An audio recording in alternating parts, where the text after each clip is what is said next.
അതെ, ഇന്ന് ഞായറാഴ്ച ആയതുകൊണ്ട് കുറച്ച് സമാധാനം കിട്ടുന്ന എന്തെങ്കിലുമൊക്കെ ചെയ്യാമെന്ന് വിചാരിച്ചു. അങ്ങനെ എനിക്ക് ഫ്രീ ടൈം കിട്ടുമ്പോഴൊക്കെ ഞാൻ ഓടി വരുന്ന സ്ഥലമാണ് കേട്ടോ ഇത്.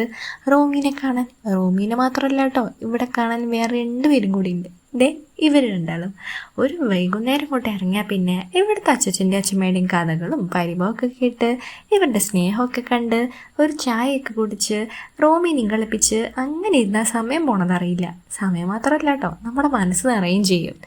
പിന്നെ ഒരർത്ഥത്തിൽ ലൈഫിൽ നമ്മൾ എന്തൊക്കെ നേടിയെന്ന് പറഞ്ഞാലും എത്രയൊക്കെ ഉയരത്തിലെത്തിയെന്ന് പറഞ്ഞാലും ഈ ഒരു ഏജിലും ഇങ്ങനെ ഒരുമിച്ച് നിൽക്കാൻ പറ്റണത്, സന്തോഷത്തോടെ ഇരിക്കാൻ പറ്റണത് അതൊരു വലിയ കാര്യം തന്നെയല്ലേ.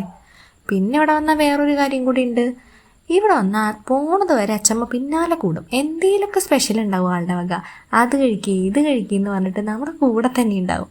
നമ്മളിതൊക്കെ എപ്പോഴാണ് മിസ് ചെയ്യാന്ന് പറഞ്ഞിട്ടുണ്ടെങ്കിൽ നമ്മളെവിടേക്കെങ്കിലും ദൂരെ മാറി നിൽക്കുമ്പം, പ്രത്യേകിച്ച് ഒറ്റയ്ക്ക് നിൽക്കുന്ന സമയത്ത് അപ്പോഴായിരിക്കും നമ്മൾ ആലോചിക്കുക അച്ചമ്മ ഉണ്ടായിരുന്നെങ്കിൽ, നമ്മുടെ നാട്ടിൽ ഫുഡ് ഉണ്ടായിരുന്നെങ്കിൽ എന്ന്, അല്ലേ. പിന്നെ നമ്മുടെ റോമിനോട് കൊണ്ടുവന്നിട്ട് 3 വർഷമായിട്ടോ. മേ ബി ഞാനിപ്പോൾ പറയാൻ പോകുന്ന കാര്യം ഡോഗ്സുള്ള എല്ലാവർക്കും റിലേറ്റ് ചെയ്യാൻ പറ്റുന്നതായിരിക്കും. റോമിനോട് കൊണ്ടുവരുന്ന സമയത്തേ നമ്മൾ പറഞ്ഞു നമ്മുടെ വീട്ടിലേക്ക് ഒരു പുതിയ ഡോഗിനെ കൊണ്ടുവരാൻ പോവാന്ന്. അപ്പോൾ ഇവരുടെ ഡോഗ് എന്തായിരുന്നു ബഹളം എന്നറിയോ? വേണ്ട, നായനൊന്നും ഇവിടെ മേടിക്കണ്ട, നിങ്ങളുടെ രോമൊക്കെ മേലാകും, ഞാനിവിടെ നോക്കില്ല, ഇങ്ങോട്ട് കയറ്റില്ല എന്നൊക്കെ പറഞ്ഞ് എന്ത് ബഹളമായിരുന്നു എന്നറിയോ? അന്ന് അങ്ങനെയൊക്കെ ബഹളം വെച്ച ആൾക്കാരാണ് ഇതെന്ന് ഇപ്പം കണ്ടാൽ പറയോ? ഇപ്പം അവർക്ക് റോമിന്ന് വെച്ച ജീവനാ. റോമിക്കൊന്നും വയ്യാണ്ടായല്ലോ, അവളൊന്നും ഒരു നേരം ഫുഡ് കഴിച്ചിട്ടില്ലെങ്കിലോ, അത് മതി ഇവർക്ക് രണ്ടുപേർക്കും സങ്കടപ്പെടാൻ. അതൊരു പക്ഷേ റോമി തന്നെ ഉണ്ടാക്കിയെടുത്ത മാറ്റാണ് കേട്ടോ.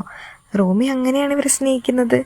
എവിടേക്കെങ്കിലും പോയിട്ട് തിരിച്ചു വരുമ്പോൾ അവൾ കാണിക്കുന്ന സ്നേഹം കാണണം. അപ്പം തന്നെ നമ്മുടെ മനസ്സ് നിറയും.